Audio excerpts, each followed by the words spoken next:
गृह खातं कोणाकडे राहणार यावर चर्चा करू, एकनाथ शिंदेंनी केलं स्पष्ट। भाजप गृह विभाग स्वतःकडे ठेवणार की शिंदेंना देणार याचीही उत्सुकता शिगेला।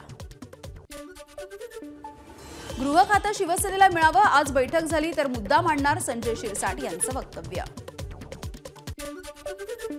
उपमुख्यमंत्री पदाच्या संदर्भात चर्चा सुरू, श्रीकांत शिंदे उपमुख्यमंत्री होणार का या प्रश्नावरती एकनाथ शिंदेंचं उत्तर, श्रीकांत शिंदे उपमुख्यमंत्री होण्याची शक्यता नाकारली नाही।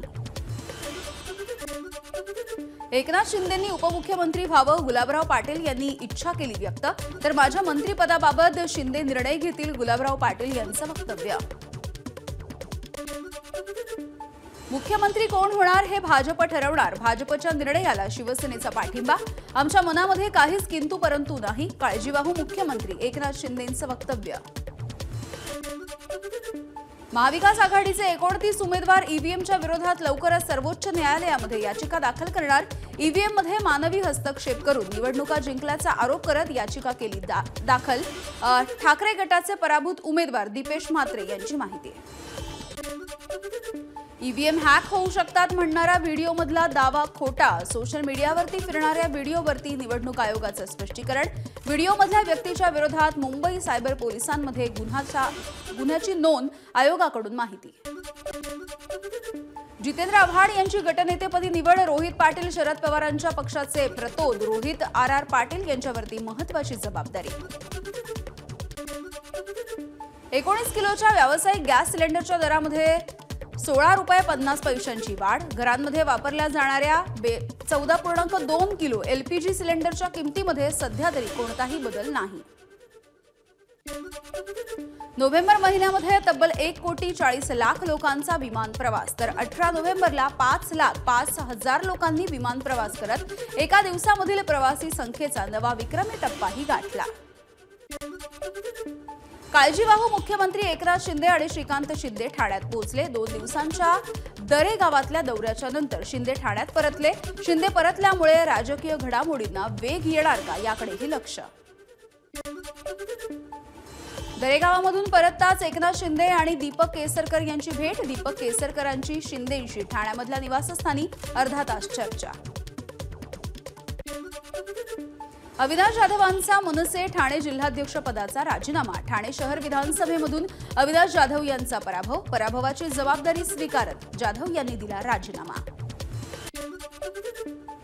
2005 मध्ये शिवसेना सोडून बाहेर पडलेल्या नारायण राणेंची सामनासमोरची सभा उधळल्याचं प्रकरण, मुंबई सत्र न्यायालयाकडून 48 शिवसैनिकांची निर्दोष मुक्तता, आमदार अनिल परब, माजी महापौर श्रद्धा जाधव, बाळा नांदगावकर आणि बाळा नोर यांच्या नावांचा समावेश। अंधेरी पूर्व पश्चिमेला जोडणाऱ्या गोखले पुलाचं काम अंतिम टप्प्यात, पुलाची दुसरी बाजू सुरू करण्यासाठी एप्रिल 2025 उजाडण्याचं उद्दिष्ट। मुंबईमध्ये म्हाडाची दुकानं खरेदी करण्याची मोठी संधी, व्यावसायिक गाळ्यांच्या विक्रीसाठी लवकरच निघणार म्हाडाची जाहिरात, मुलुंड, पवई, चारकोपमधील गाळ्यांचा यामध्ये समावेश। मुंबईमधील हवेची गुणवत्ता खालावत असल्यामुळे महानगर क्षेत्रामध्ये नवीन रेडीमिक्स कॉन्क्रीट प्लांट उभारण्यासाठी परवानगी दिली जाणार नाही, तसंच सुरू असलेल्या प्लांट्सना गेटवरती धूळ प्रतिबंधक पडदे लावणं बंधनकारक।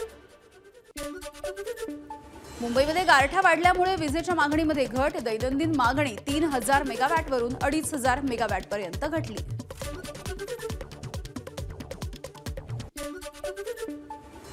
पोर्नोग्राफीच्या केसच्या प्रकरणामध्ये शिल्पा शेट्टीचे पती राज कुंद्रा यांना ईडीचं समन्स, उद्योगपती राज कुंद्रा यांना चौकशीसाठी हजर राहण्याचे आदेश, या प्रकरणामध्ये अभिनेत्री गेहना वशिष्ठला सुद्धा ईडीचं समन्स। युगेंद्र पवार यांचा मतमोजणीवरती आक्षेप, बारामतीमधील पराभवाच्या नंतर युगेंद्र पवार यांचा मत पडताळणीसाठी अर्ज, अजित पवारांनी केलाय युगेंद्र पवार यांचा पराभव। पंढरपूरच्या मार्कडवाडी ग्रामस्थांनी केलेली फेर मतदानाची मागणी बेकायदेशीर, प्रशासनाने मागणी फेटाळली, माळशिरसच्या निवडणूक निर्णय अधिकारी विजया पांगारकर यांची माहिती आहे। प्रशासनाने मागणी फेटाळल्याच्या नंतर सुद्धा मार्कडवाडी ग्रामस्थ बॅलेट पेपरवरती मतदान घेण्यावरती ठाम, गावामधील विरोधकांचा मतदानावरती बहिष्कार, या मतदानामुळे गावातील वातावरण खराब झाल्यास किंवा गोरगरिबांना त्रास झाल्यास हे 4 पुढारी जबाबदार असतील, विरोधकांचा इशारा। मिरज तालुक्यामधल्या मालगावामध्ये नागरिकांवरती पिसाळलेल्या कुत्र्याचा हल्ला। उरुसाच्या निमित्ताने गावामध्ये आलेल्या भाविकांसह 20 ते 25 नागरिकांवरती कुत्र्याचा हल्ला। नागपूरमधील हिवाळी अधिवेशन 16 डिसेंबर ते 21 डिसेंबरच्या दरम्यान होण्याची शक्यता। हिवाळी अधिवेशनाच्या आधी मुंबईमध्ये विशेष अधिवेशन होणार, विश्वसनीय सूत्रांची माहिती। हिवाळी अधिवेशनामध्ये लाडक्या बहिणींच्या वाढीव रकमेवरती निर्णय होण्याची शक्यता, तर प्रश्न उत्तरांचा कालावधी नसल्यामुळे पहिलं अधिवेशन कमी दिवसांचं असणार। नागपूरमध्ये काँग्रेसचे नेते सुनील केदार यांच्या उपस्थितीमध्ये ईव्हीएमच्या विरोधात आंदोलन। आंदोलनाच्या आधी काढली बाईक रॅली। कोणतंही इलेक्ट्रॉनिक मशीन सोर्स कोड शिवाय तयार होत नाही, यामध्ये टेम्परिंग केलं जाऊ शकतं, सुनील केदार यांचा आरोप। भंडाऱ्यामध्ये नागपूर कोलकाता महामार्गावरती चालकाचं नियंत्रण सुटल्यामुळे ट्रकचा भीषण अपघात। चालक आणि वाहक किरकोळ जखमी। वैनगंगा नदीच्या पुलावरती ट्रक उलटल्यामुळे वाहतूक विस्कळीत। भंडाऱ्यामध्ये कोळशाची वाहतूक करणाऱ्या ट्रकची दुचाकीला धडक। अपघातामध्ये महिलेचा मृत्यू, तर दुचाकीस्वार गंभीररीत्या जखमी। ट्रक चालकाच्या विरोधात गुन्हा दाखल। यवतमाळच्या वणीमध्ये घरामध्ये शिरून युवकावरती जीवघेणा हल्ला। युवक गंभीररीत्या जखमी। या प्रकरणी 2 जण पोलिसांच्या ताब्यात। चंद्रपूरच्या चिमूर शहराजवळील ऐतिहासिक लोखंडी पुलाच्या आधार भिंतीला पाडण्याचा प्रयत्न।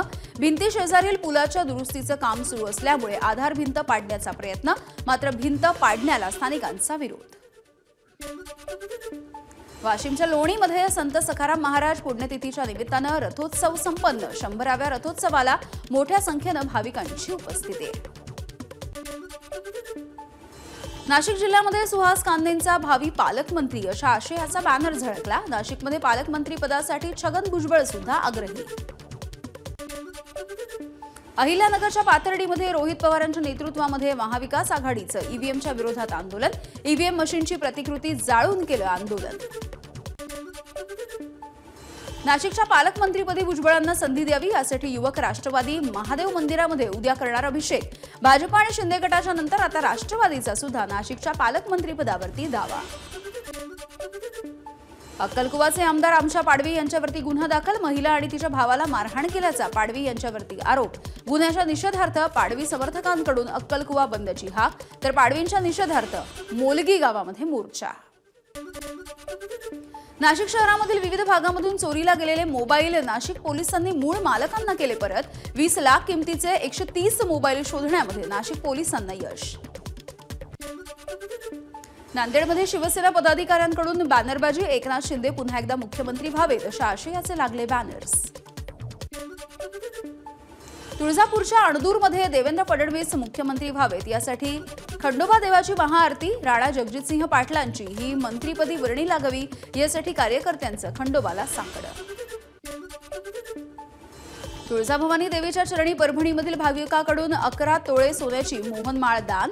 जयश्री देशमुख या भाविकाचा मंदिर प्रशासनानं केला सत्कार। संभाजीनगरच्या वैजापूरमध्ये वीरगाव पोलीस स्थानकाच्या हद्दीमध्ये महिलांनी रस्त्यावरती फोडल्या देशी दारूच्या बाटल्या। वारंवार तक्रार करूनही दारू विक्री बंद होत नसल्यामुळे महिला वर्ग आक्रमक।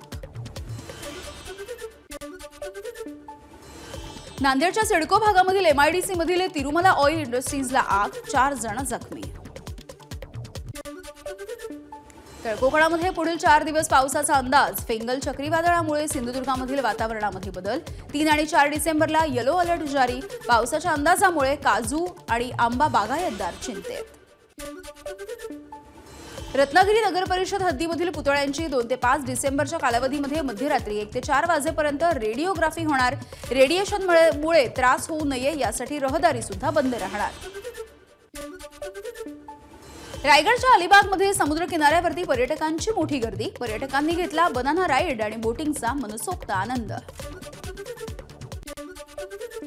तळकोकणामधल्या समुद्र किनाऱ्यांवरती सीगल पक्ष्यांचं आगमन। परदेशी पाहुण्यांना बघण्यासाठी पर्यटकांची गर्दी। गुहागर तालुक्यामधल्या नरवण गावामधल्या नवलाई देवीची बगाडी यात्रा संपन्न। देवदिवाळीच्या पूर्वसंध्येला उत्साहामध्ये पार पडला सोहळा। रायगडच्या माणगावमधील काळ नदीच्या पात्रामध्ये महाकाय मगरींचं वास्तव्य। माणगावमध्ये मगरींच्या संख्येमध्ये गेल्या 10 वर्षांमध्ये मोठी वाढ।